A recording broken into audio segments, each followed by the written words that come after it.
All right, guys.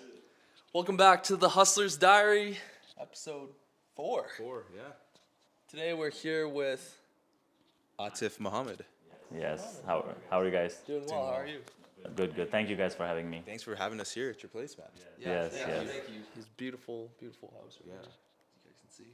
So, Atif Muhammad with Atlas Mortgages. Yes. So, tell us who you are and what you do. I'm a mortgage broker. I'm the owner and founder of the Atlas Mortgage Group. We are based in Saskatchewan, launched year in 3 months now.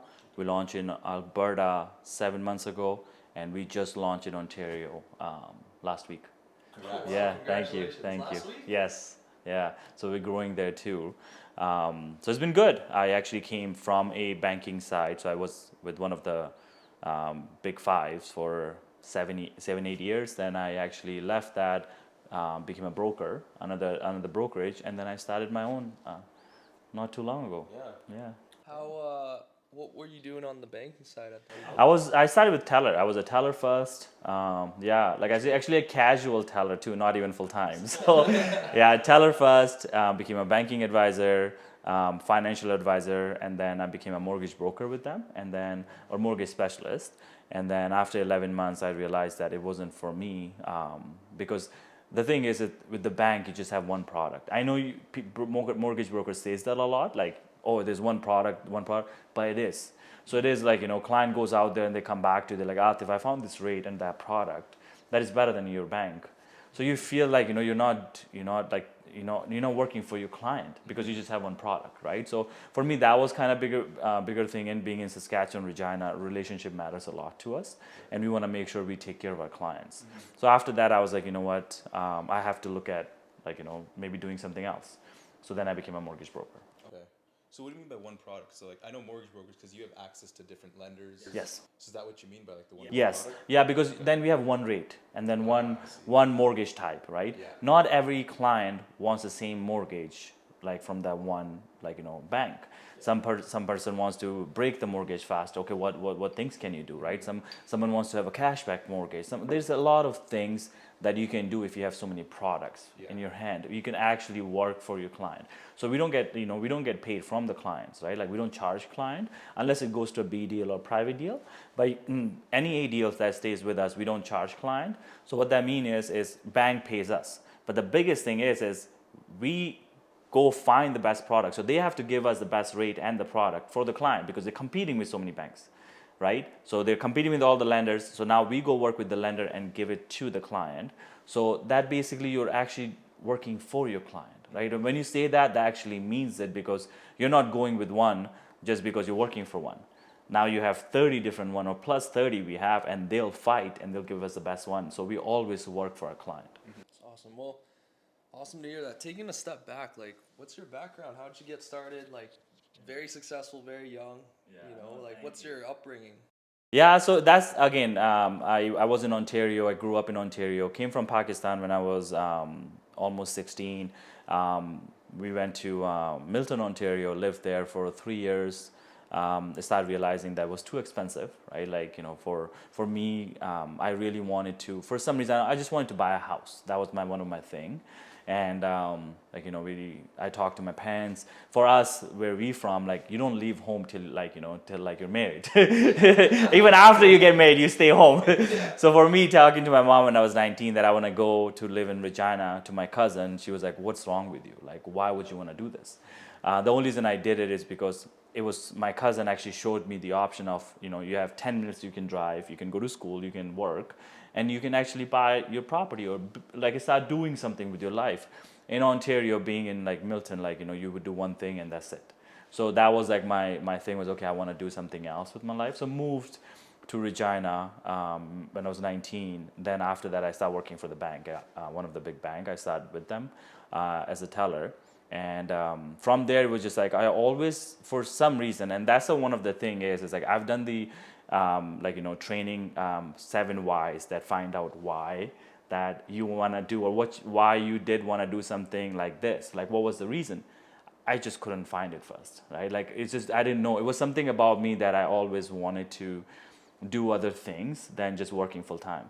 But if you ask me, was it about freedom? Was it about money? It wasn't. I would say it was more about the people around me. That was the biggest motivation I have. That's why Atlas was created, because the people around me, right? So because you can be in this business by yourself and become successful. You don't need to be around people and take care of them, work with them, because you're taking time from your business and giving it to them. But my biggest thing was I'm working with the people who's surrounding me, right? And they're doing good. So for me, it's when I started working for the bank, I was almost 20, 21. I bought my first house. Really? Yeah. How did that happen? And again, it was something that I wanted to do, right? Yeah. I couldn't find why. What was the reason? I just wanted to buy a house and own something, right? It was something that I just wanted to have. So I bought my house when I was 21. I found out that I can make so much money by living in a basement. So I lived in a basement, rented out upstairs, and I was like, okay, this is working really well. You're cash flowing $300. You're living for free, and you're cash flowing $300. From there, it just bought another one, then another one, then another one, then keep buying it. So that's how my journey started. Regina, you bought Regina, yeah. In Regina, it happened, right? Because I didn't move to Alberta for a year. It's been a year and a half since I've been here, but it was in Regina I started that. So when I bought a house, I would say that was my trigger, because I started realizing, hey, you can do so much if you just work a little hard. You don't have to do too much. It's not about you have to go crazy and give so many hours or so much money. 5% down, you're living in a house in a basement, and you know what? You're cash flowing. You're living for free. Yeah. That. Even if you're not cash, even if you're putting $500, someone's paying your mortgage. That's amazing. So for a kid who's 21 years old, finding that out, I think that was a trigger that opened a lot of doors for me. And then after that, a lot of people know in Regina, I started probably 11 online businesses. None of them launched. What kind of business? Meal prep chef. I have clothing line. I have alcohol bottle delivery. I had so many companies that I tried to launch it, but it just didn't work. But if you ask me what I did on the weekend, that's what I was doing, and it was something that I just loved doing. And from there, I was always doing real estate investments. We did a lot of investments in Ontario. Then a year and a half ago, when Atlas happened, when I launched Atlas, I had amazing people that is working with me. So I was like, okay, Saskatchewan is set up. We have an office. People are working really good. I need to grow, because I've grown a lot here. So I needed to move out. So I came to Alberta then. So to touch on Atlas, how did that process start? Was it just you when you started? How was that whole building that company? Yeah, it actually is so funny, because I didn't want to create a brokerage. I didn't have. My goal was, again, to get into real estate, to keep buying places, and then work full time, work as a mortgage broker and make money. So you're making good money. I was doing really, really well. My numbers were growing every year. And I was buying real estate. Perfect. You work hard, you buy real estate. I have money that coming in. I can go do whatever I want. And then I'm buying real estate on the side. So you know what? By the time I'm 45, 50, I'm retired. I'm set. So I don't need to do any more, because I've already put in work where I launched businesses, didn't work out, went through all the things. But 3 years ago, I had someone approach me and they're like, Atif, I want to work with you. You're doing so well. I want to partner with you. I'm like, partner with what? And that time, I was in my second year as a mortgage broker. And he was doing it for a long time. And I was like, I can't give you what you already have, more experience than me. He's like, but I really want to work with you. I'm like, okay, you know what? You can still come work at the brokerage, and we can actually be in the same office and do our thing. Let's do it that way for a bit. And then his number grew 6 months. The biggest thing is he showed me his phone or text message from the last brokerage he called, and they were super rude to him. And I felt so bad for him, because you got to remember, you guys know that too, being a self-employed, you work so hard to get that pay. Every dollar counts. Every dollar counts, right? You're working so many hours to get that one deal done. And then the deal comes, and then you're relying on the people that have your back, or they're supposed to be in the back, to answer your call, and they're being rude to you. That message, when he showed it to me, I'm like, you know what? Just come work. I don't even care about doing anything. I'll work with you. I'll teach you everything. And it'll be fun for both of us. So that's how basically kind of my team started, that people were just surrounded me.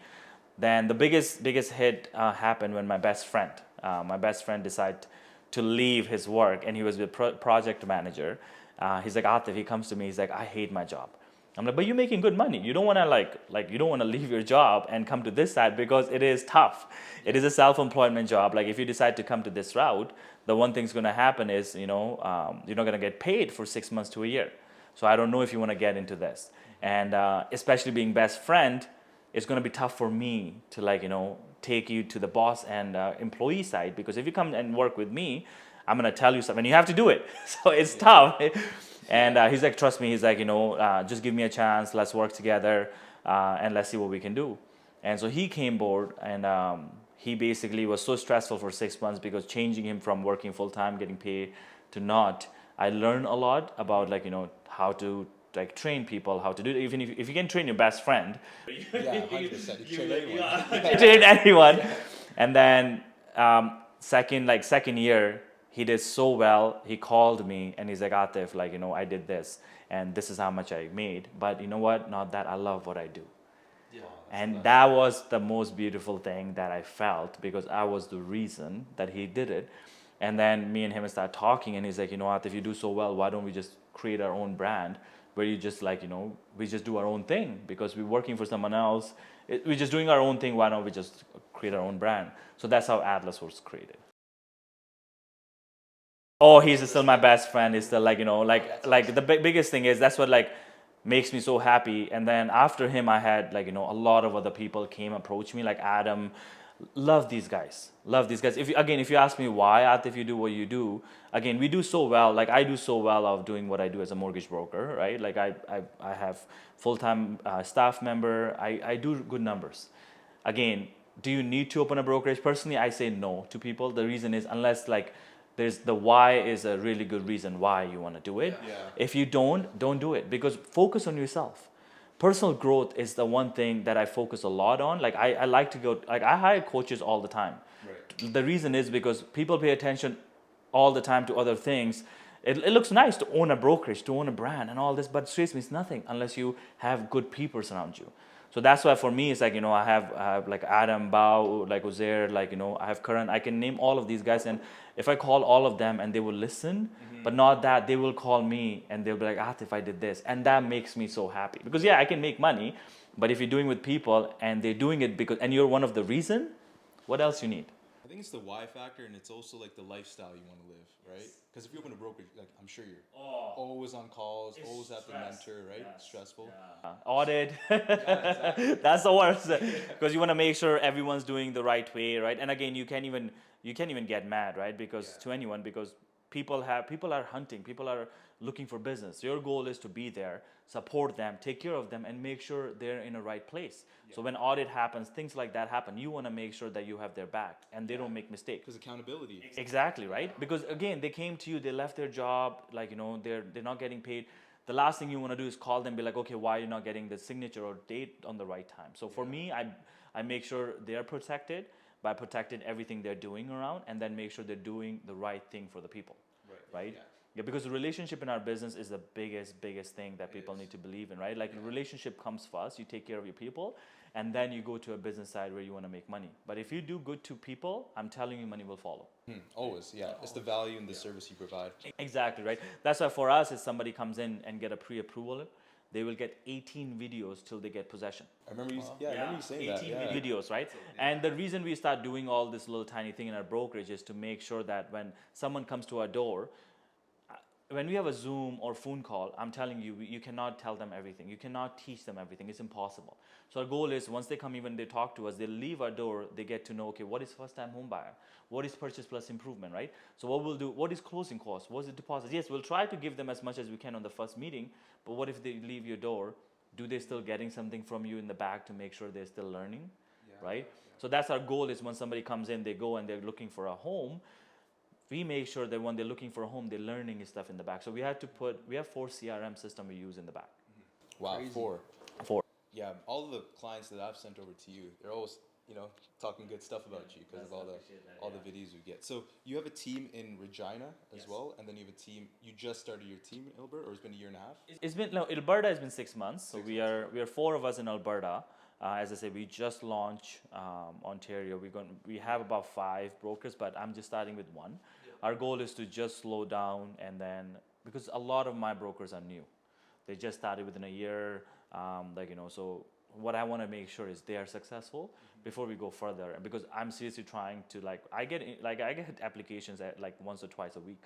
that someone wants to join a brokerage. Oh, wow. And like I have like, I think it was like 48 emails because I saved it. I said, if I ever go that route, I'll approach them, but I just don't want to right now, right? Yeah. So how do you choose which, like, how did you choose? So we choose very few, very few. So the interview we choose is first they have to understand like who we are, what do we do, and they have to understand is like, you know, we have certain things. So like we have Monday meeting, we have Wednesday meeting, and the training protocol, like you have to go through this. And then at the end is how you offering client, what are you doing? Because everything in our mortgage broker is a system. We believe in system more than anything. What I mean by system is when the client coming in and they're leaving, or after they're leaving, what are you doing for them? So if you're not following what I'm doing, it's a big problem, right? So I guess like touching on, you have a passion for your people, right? Great thing. Money will follow.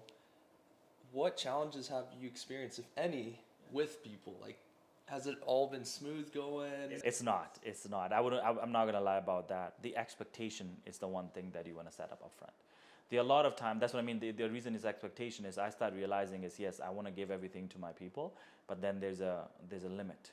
The limit by is, okay, you got to stop working on Sunday, right? Like you got to stop working on Saturday or whatever you want to do in the evening. But you got to tell them upfront. You got to tell them, hey, there's going to be 12 weeks training and you have to come on the training. For me, if you don't come on Monday meeting, 2 weeks, third week, it's just better for you not to be.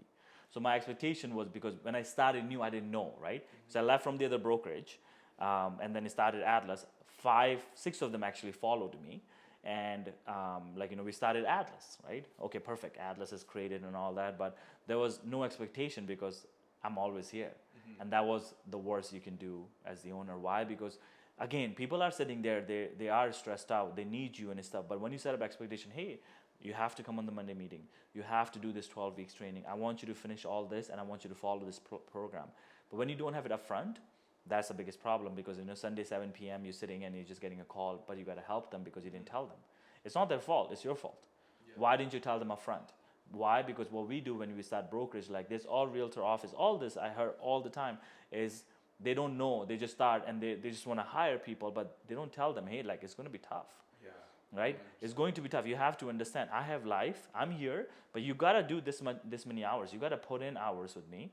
But if you're not going to put in hours with me, but then you come on the evening on, like, you know, 9 p.m. and they need help, that's going to be tough, because I have family, and then the relationship is going to get ruined, or I'm not going to answer your call. Mm-hmm. But that's what I think anyone should do when they start a brokerage thing, expectation up front.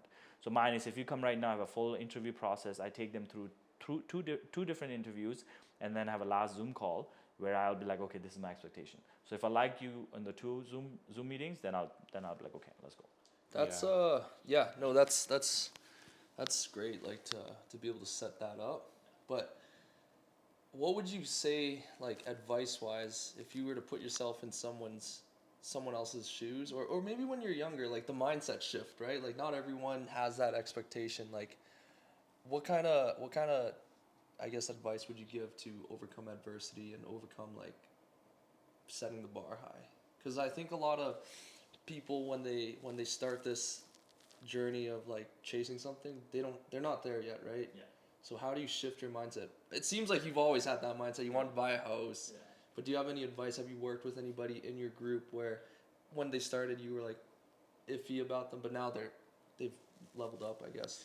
No, so the biggest advice I'll tell anyone, whoever is starting in this, that's what I believe in, I made a mistake, was personal growth. And the reason I say personal growth is we believe, or we think we know everything. And that's the worst thing you can do to yourself. I'm telling you, it's the worst thing we can do to ourselves. And if anyone is want to go into any business, because our business as a mortgage broker, realtor, it's a business. Yes, we're selling houses, or we're selling, we're giving them mortgage, but at the end, it is a business. Mm-hmm. What I mean by that is you have to understand, when the client coming in, what are you doing for them? When they're leaving your door, what are you doing for them? Mm-hmm. So anyone who would start, or who started in my basically team too, I always talk about, like, your personal growth. What I mean by that is you have to open up your mind to other people and listen. Right? I'm not saying take all the advices, because there's a million things out there, but you have to start focusing on, okay, you know what else can I do? How can I do it, right? So the biggest change I did to myself, and I wish I did it before, because again, my number grew. I've done really well. Since I started, I grew 30% my business. Even last year, I grew 30%. Even though last year was a really bad year for people, my number actually grew still. So I was super happy with that. But what I would say is, if I can go back in time, is if I did it earlier, it's like, okay, you know what, I should have hired a coach before, paid someone, right? Or have somebody, like, pay somebody, like, as a mortgage broker, pay them more, right? And be like, hey, take my split, but take me through this experience. Yeah, there are bad coaches, there are bad, like, I would say, like brokers or realtors. But what I mean by that is, if you find the right person, even they're taking a split from you, it's not a bad thing. But you need to think about it, because if when you start doing it, okay, you know what, I just know everything, I'm gonna do it, I'm gonna kill it, I'm gonna do really well. That's the worst thing you can do, right? What you want to say to yourself, I don't know, or what else can I do? How else can I fix it? I've been doing it for this is my 6th year, and I still have 3 coaches on payroll. Wow, that's good. You always have to stay a student. Every month I have somebody reach out. She's from Toronto, like, reach out to her 4 months ago, and I just randomly reached out to her. It was so funny. I emailed her. I say, you know what, and her name is Christina. She's one of the mortgage broker, and she's amazing. Love her. So I actually heard her speak on one of the basically like a coaching class. So I approached her. I said, Christina, like, can you be my coach? And she's like, what? She's like, no, I haven't done it. I'm like, that's okay. What I'll do every month, I'll just talk to you for an hour. I'm going to pay you, because I'm not going to take you an hour, because I want to feel good that when you're on the call, I can ask you anything. But I want to actually talk to you. And she's like, why? She's like, why? She's like, why would you want to do that? Like, you have a brokerage and all that. I'm like, because I know, like, what I'm missing. And I know you can, like, actually teach me things that I would not even think about it. I really want to just talk to you. It wasn't even about, like, coaching. I just want to talk to you for 1 hour. So it's been past 4 months, I have her on my coaching. And the reason I have her is because, again, like, to give it to my people, to just give it to myself, I'm not justifying by bringing new people and I don't know anything about, just because I have a big brand or big name, whatever it is. But you got to help them. Again, these people are leaving their job, leaving other brokerage, whatever it is, and they're coming to you. They're looking for support. And if you're starting a business like that, you have to understand, you're not supposed to just get paid. You're supposed to teach them. Right? So now I go around and listen to all these other coaches, and then they tell me something, I bring it to my team. Yeah. What are the other 2 coaches then? Like, you have 3, right? Yes. Yeah. So one we have is called a strategy hub. He's basically a mortgage coach that I hired him, again, 5 months ago. And then I have one other coach. His name is Steve, and he's just basically a personal life coach. Talks about other stuff about, like, health, how to stop, how to pause, because I just can't stop working. So I need somebody, and again, like, for me, I have to listen. Why? Because you don't look at that side. When you love what you're doing, again, I know you guys probably heard it a lot, like, I love what I do. I actually love what I do, right? That's what I mean. I can keep going. It's just fun. I haven't taken vacation for a year, but it just, for me, it's just because I don't need it. When I see my people doing good, it feels so good, right? But you need someone to talk to and tell them, hey, you got to stop. You got to slow down. You got to focus on this. You got to focus on this, right? Because my health was a big issue. Big issue, because when I started for 2 years, 3 years, I gained 60 pounds. Really? You look good. You look good. Oh, thank you. But no, if you would have seen me before, you'd be like, what is going on? And compared to before, because I competed, right? I did physique shows. Oh, really? Twice. Yeah, in Saskatchewan. So I've been through, there was 7 years, you're going to work at bank, and then you go gym, work out twice, eat healthy. Then you start working as a mortgage broker, and then you love what you do because you can do so much and you can make so much money. Yeah. I'm not gonna lie, this business you can make a lot, right?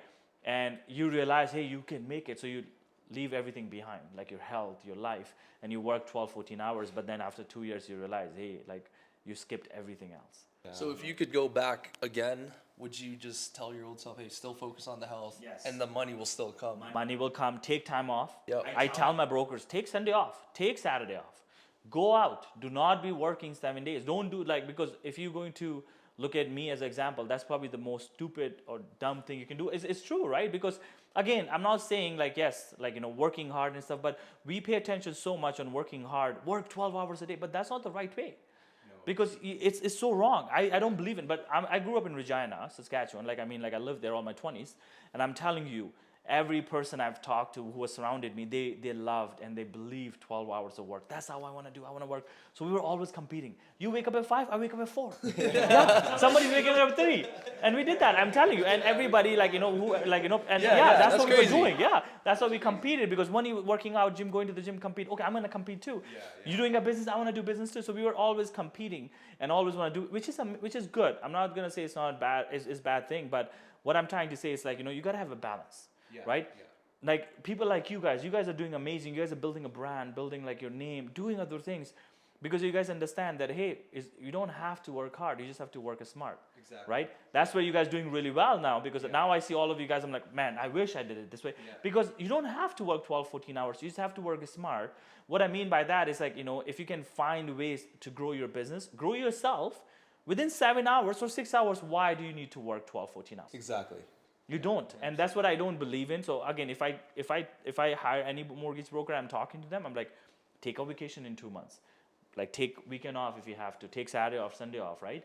But be happy, be healthy, and feel good about what you're doing, right? Because that is what, Again, I've actually talked to a lot of realtors, coaches, and all that, and they're like, 7 days and do this many cold calls, this many door knocking. And again, I'm not against them. Like, working hard is a good thing to have, but you gotta have a balance. You gotta slow down. You gotta understand your family, or whatever makes you happy too. Please do that, because then you can keep going for a long time. I understand where my energy would be different than yours. The reason is because I have so many paychecks coming in, and you, as a new mortgage broker, you don't. So I can't compare you to myself. You have to see that, right? Because yes, I have money coming in, but as a new mortgage broker, you don't have the same drive. You're gonna do something for 3 months, your drive's gonna go down. Yeah. You really have to, you have to appreciate the journey, because life is actually kind of long. It is long, for sure. Life is long. It is. So what were the biggest changes in your health that you made after you got that coach? Like, what within that 2-year span? I go to the gym every single day, 5 days a week. I'll eat healthy, right? I would not skip my meals. I would take a break, eat my food. Things like this little thing to appreciate my time and appreciate myself. Again, for me, it's like, I can go on, and I'll have so many new ideas that come up. I want to do this, I want to do this. It's good, it's fun, but then I'll have 7 o'clock, then I'll stop. So little things that I start adding, gym is like, I'm not going to stop going to the gym. It doesn't matter what happens. It doesn't matter what's going on. I will go to the gym, and I will make sure that I eat healthy food. So that's a little tiny thing that you make changes to yourself. Again, if you ask me right now, do you work 7 days? I do work 7 days. But you love it. I love it. Again, but that's what I mean. Like, for me, if you ask me, like, do you need a break? If I tell you I need a break, that's different. But I don't need a break. And that's the thing. Like, since I launched the brokerage, we started so many things. We've done so many things. There was a time I was stressed out, but it wasn't stressed out because, what I was doing. I was stressed out because I had so many people came on so fast. We grew really fast. And that was like really stressful, because if something happened, if I do anything wrong and my brokerage didn't work out, I had 10 people behind me that's supposed to be getting paid. Yeah. So that is the most stressful thing happen in this journey. I wouldn't say anything else. My people are amazing. I love everyone in my team. Every one of them, doesn't matter if they're doing big number, small number. The biggest thing is they all show me they care. They all show me they want to work. And that is a beautiful thing to have. Yeah. Sure. It's accountability at the end of the day. You have the most accountability because you're the leader, I guess, right? Yeah. So in your investment into the coaches, what do you think people don't think about what they can get back, because it's not like direct or right away, but what do you think you've actually made back from those investments? A lot. Everything. Everything. Every system. So biggest thing is, I'll give you examples. So first coach I hired, and he was saying how to get leads online and all this. He was teaching, because I never had to do this before. And I didn't like it. I didn't like what he was doing. I'm like, it's a waste of money. I paid $3,000-$4,000. I'm like, I just don't like it. And then we were having the last call I had with him, and I said, like, what CRM system do you use, right? He's like, Atif. And that is the strangest thing, that actually hit me hard. He's like, the CRM system I use is the one I love. And then I was like, excuse me? He's like, yes. He's like, I can give you 10 CRM's name, but if you're not going to use it, you're not going to like it. Yeah. So it doesn't matter what CRM I use. It matters which CRM system you're going to love. Remember that. And that hit me so hard. I went home and I'm like, what the hell I've been doing? I've been chasing around this different system or software, but I don't like them. I don't use them. So I need to start realizing what it is. So I start adding different. That's what I mean. Every CRM system we have, it does something different. So we don't have one CRM system that does everything. So because why? Because I want to have different system that does different thing. I love using them. So now I use my CRM system every single day. I go on it. I want to do this. We just added like let's call it like annual review with our clients. Now they get a video with like video ask. So, and the reason we're doing it because we love using them. So that call was about like $3,800. Wow, just the one call? No, it was 3 months training. But what I mean, he was teaching something else. Yeah. But I didn't like that. I didn't use it. Yeah. But that last call after 3 months, he said something and that hit me so hard, and that was worth $300,000. That's what I mean. That's what I mean. Like I can tell you like how many videos are going in because that CRM system that opened my eyes, and I was like, okay, so I have to stop chasing people and asking them what CRM system you're using. I have to like CRM system before I use it. So then I start using that CRM systems, and I'm like, okay, I like this one doing this. I like doing this one doing this. So then we start using different software. We didn't run after one software to be like, okay, we're just going to use this. So what I mean by that coaches, if you ask me, does it all the time, what you want to have, does it work? No, but they'll give you something. Even one thing, right? One thing. It will. It seriously, I'm telling you, that thing right away is probably worth like $300,000 for me. Because like I'm telling you, I have so many deals I've saved because now my CRM system I love using every day just because that coach told me something that opened my eyes.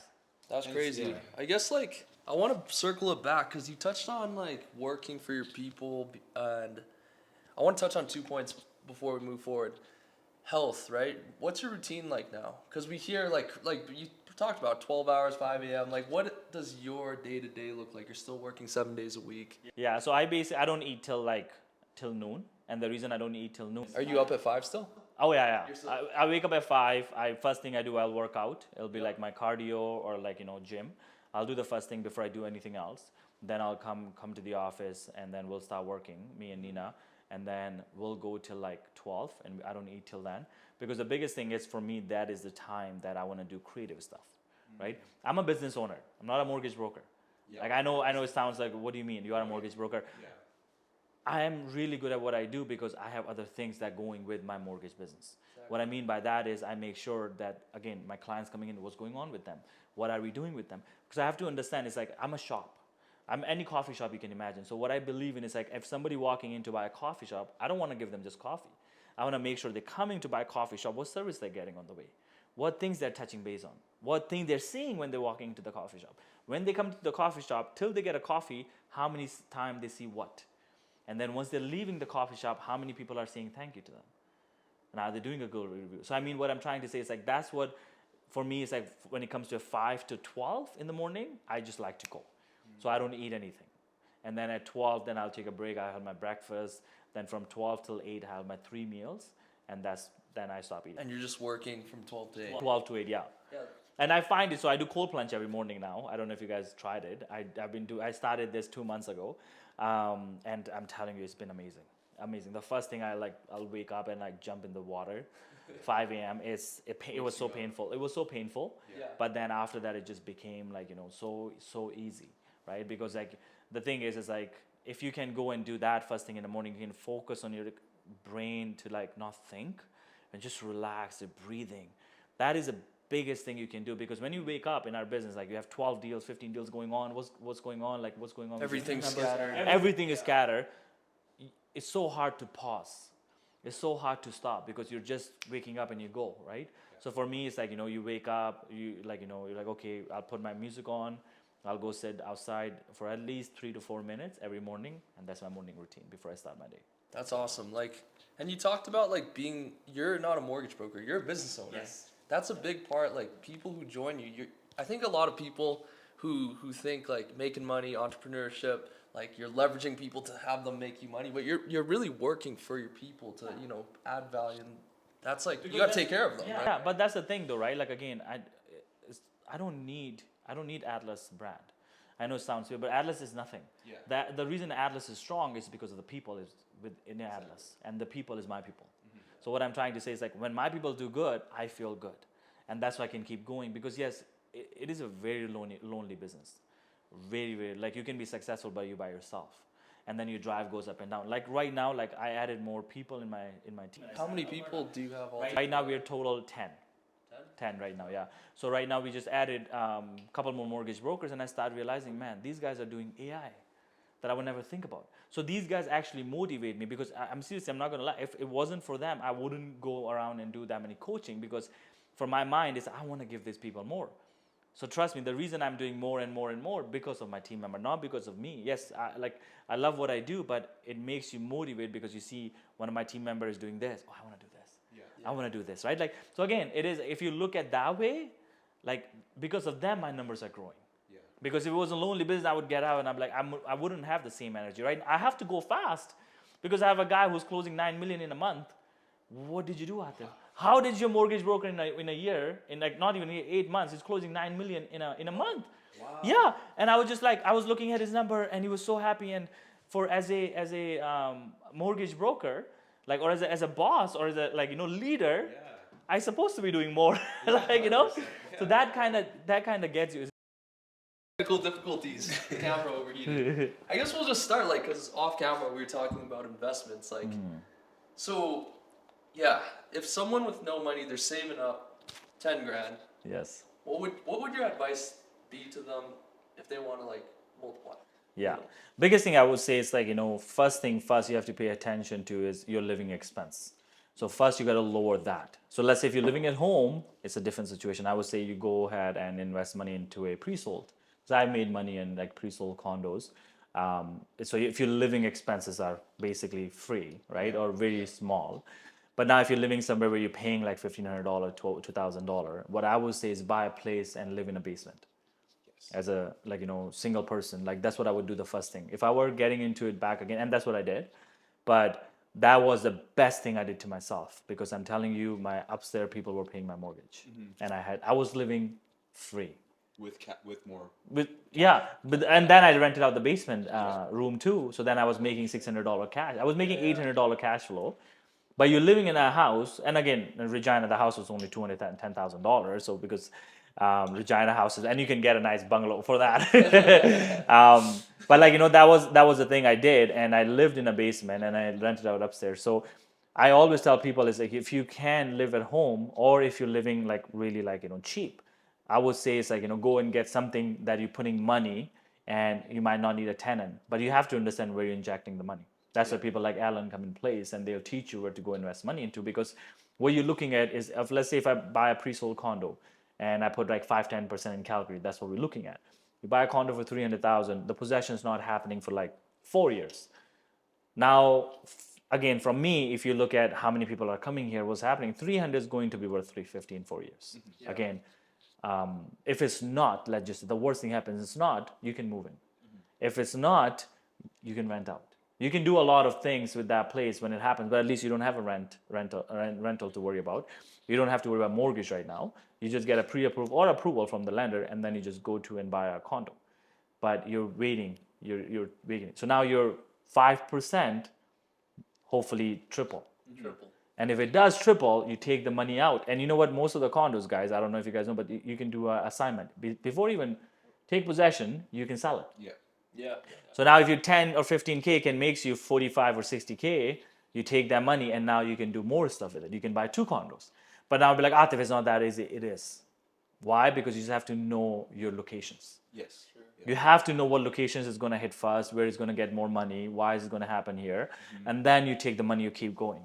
Right? Different places, because it might be closer to downtown. But guess what? If closer to downtown gets full, where people are going? Northeast, northwest, southwest, right? So therefore, you have to just be aware, why would people come here? And then you inject. But that's what I would do. But if somebody was living somewhere and paying rent, I would say cut that off. So what do you want to do? You want to buy a place, live in a basement, rent out upstairs. Okay. So you're just investing in real estate, or are you dabbling in stocks, crypto? No, I suck at that. I tried stocks. I tried crypto too. I have 3 or 4 friends, and they're just so good at crypto. They're just killing it. I don't have the patience for that. Like, again, do something you love, right? You wake up, and for me, I can go look at 10 pre-sold condos because I love that. I love like where is coming, what's going on. It's something that I can get up and I just want to do it. So when you want to do something, like as we talk about the CRM system, as we're saying, with CRM system you use the one you love. So when you do something again and again, now if it's stocks, you love waking up and looking at it, good for you. Do that. Yeah. If you ask me personally, I suck at it. I would put money into it. I won't even look at it. But if you tell me, hey, Atif, look at this project is coming up in Calgary. Look at this project coming in Toronto. I will seriously research for a whole day. Wow. Because that's something I love. It is right? interesting. Yeah. It is really interesting. Yeah. So Yeah. would you invest in, so like, say, a person with $10,000. Yeah. Do you think they should actually invest in like a condo or something, or do you think they should invest in like a coach first?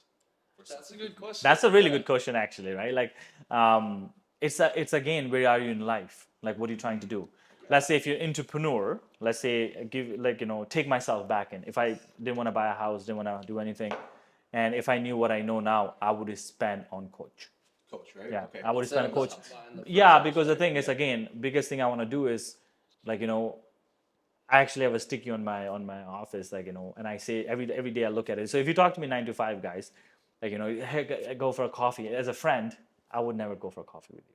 As a friend, as a business partner, I go for lunch, grow our business, do something. I'll go with you, because right now I say on my sticky, I'm worth $500 an hour.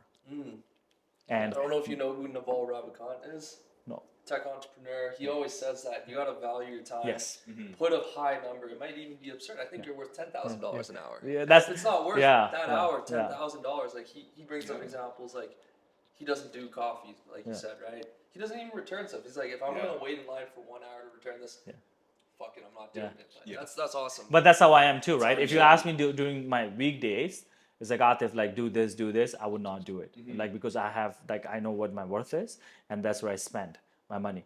So what I'm trying to say is, like, if that 10,000 I spend on myself, if I know I can bring in $1 million in back, sure. But now it goes back to the same thing. It's like, oh, Atif, like, what if I don't get a good coach? Same thing. What if you don't get a good investment property? Exactly. It can go both ways. Like, but what do you believe in first?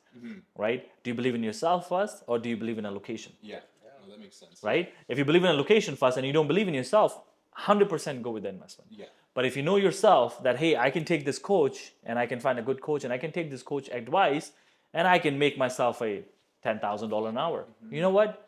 You have to invest in yourself. Yeah. Right? So that comes down to, but you have to be honest to yourself. Yeah. That's the biggest thing we have in our mind. Again, everybody I meet these days is like, and they want to be successful. The biggest thing they say is like, I want to do this because, I can work less hours. Yeah. Like, I don't want to have a boss. I have a boss every single day. clients. Yeah, they wanna answer. They wanna ask you something at 9 p.m. You are doesn't matter. So that's when people say that, like, Atif, like, I want to work and I want to do this because I hate having a boss. I'm like, you don't understand how many bosses I have in daily basis. People with like a 9 to 5 don't understand. Trust me, you're in yeah. sales, You're always working. Like, I have a client at like 9:30 p.m. It's actually Ellen's client. She messaged me at 9:30. She's like, Atif, this is what's going on with the lawyer. You pick up your phone, you go to the. But you go and then you pick up your phone and you answer the client call. And the reason you do that is because you're there to service people. Yeah. And when you're servicing people, they become your boss, and you want to respect them. You want to give them everything back because, again, in your mind, you have to understand they don't know anything, right? So now you can get mad. You can get mad of the small thing they ask you because in your mind, you should understand this is the biggest investment they're doing. So for me, it's like this business is, that's what people don't understand. It's not about you can have freedom. Yes, you can in future. If you work really hard, you build yourself, you build like what can you do with your hours. Yes, you can be like so successful and you can be in Mexico for 6 months and make the same money if you're doing it the right way. But to get to that point, you have to sacrifice a lot in this business. Like, it's true. Like in this business, like I don't think a lot of agents and even mortgage brokers know that like the clients you're serving, this is the biggest purchase they're ever gonna make in their life, right? The most amount of money it's gonna take. So it's like you guys. yeah, yes, trust us, they trust right? us. So it's not And in about our mind, sale. in our mind, we're like, oh, they should know that why they're bothering us. They have to. Yeah. Like, they're sitting there stressed out. They don't know what's going on. They don't know if they're going to get a keys tomorrow. They don't know why the lawyer's asking that. They're panic. And you're supposed to be holding their hand. So that's what I mean. Like, so become a self, basically entrepreneur, or you're self-employed, you have to understand you're working for the people, and that is way harder than working for one boss. Yeah, exactly. One boss, because when you go home at 5 p.m., you can stop answering your boss. Not in this business. So that's what I would say to anyone, right? It's just when you're starting in this business, you have to understand you have to give a lot. Yeah. So I want to actually backtrack because you're a big CRM guy. Yes. I remember you always talk about CRMs, and it's we talked to a lot of agents, and we found out that a lot of agents actually don't even have a CRM. What our agency is an developing. they use a Excel sheet. Yeah. And they try to track all of their leads in this Excel sheet, right? So back to the CRM, how much has that actually helped your business in a year, let's say? Oh, everything. It has changed. I would say if you talk about a consistency, because I believe in 3 C's in our business, right? Consistency is number 1. You have to be consistent. And consistent is the reason I say is you have to do the same boring thing every single day. If you can do that every single day in our business and understand this is all about consistency. You can come in and you can do cold calling for a month, and you can do cold calling for 8 hours. Don't do that. Why? Because you're going to hate that. Yeah. So be consistent. So what I mean is why CRM helped me a lot, because we are hitting the same thing for a client. As I said, a coffee shop, if somebody coming in, I don't want to have snacks or whatever it is, donuts on one time. I want to have donut every single day to people to see it and people to understand the menu, or whatever I want to have my people to come in and they see the first. I want to have the same consistency. So that's where the CRM comes in place, because yes, I can give you an hour, 2 hour Zoom call when I meet you first or talk to you first or meet you in person, but I won't be able to have that consistency because I might talk about one thing but not the other thing. Or I might say this and not this, right? So for our job is to be consistent. That's a big 1C, we do it. And the same thing is you want to make it clarify, simple. Make it simple for people. So that's why CRM helps, because like I said, let's say your client's taking possession, they just got approved. They don't know what to do after. You can call and you can maybe explain them, but if you're so busy, you might not think about it because you're so busy with working on other clients. So does your client know what they're doing after? Every single one of them? If you're busy and you're telling me yes, 100% not. You're not, because again, you're done your job and you're done really well, but client is still forgetting. Or did you tell them to call the internet? Did you make sure they remember that? Yeah. Did you make sure you tell them, hey, call your bank, right? Did you make sure, okay, what happens when they're moving? Okay, did you tell them meet the lawyer 3 days before? There's so many things. I give you an example, right? 2 years ago, I had a client call me and they're like, Atif, I'm having a possession tomorrow and I'm meeting my lawyer tomorrow. Oh, wow. And I was like, why are you meeting the lawyer the same day? But as me, as a mortgage broker, when I was supposed to hold their hand, I should have told them, hey, meet the lawyer 3 days before or 4 days before. Yeah. Why didn't you say that, Atif? Yes, of course, you can say, Atif, it's not your job. You've done it as a mortgage broker. But why would you not do that for your people? So that's a consistency and making simple for your people. And that's where CRM helps a lot. Because you're doing the same thing again and again and people learning. And now, guess what? You're sitting in the back helping other people, but you're helping your own people too. Yeah. Okay. So it's all automations. Yes. Yeah. Okay. Sorry. Go ahead. No, I think we're wrapping it up. I mean, yeah. I don't know.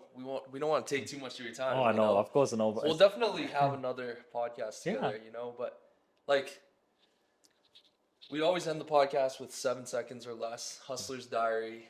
If you were to give the viewers, the listeners, and people back to younger than us, even 18 years old, 19 years old, even 20, wherever they are, but they haven't made it yet, and they want to start this path, 7 seconds or less, what is your one piece of advice? Find that one person that you can learn from.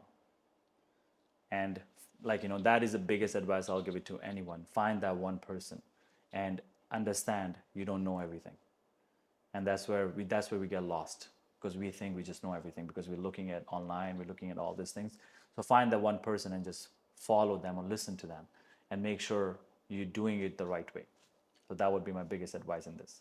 You guys heard it there. And who was that one person for you? For me, it's my old manager. He was with RBC. His name is Tyler. And that was one person who guided me a lot. Wow. Well, thanks, man. Thank you guys for having me. Thank you. Well, honestly, we'll have to run it back again. Yeah. This was a do great another episode. one, because we didn't even dive into stuff I wanted to talk about relationships. Yes. How do you manage that? Talk about being humble, being flashy. Yes. So we'll have to definitely run this back again. Honestly, we'll have to do it again. But there's so much value in this podcast. Yeah. So appreciate it. Thank you guys for having me.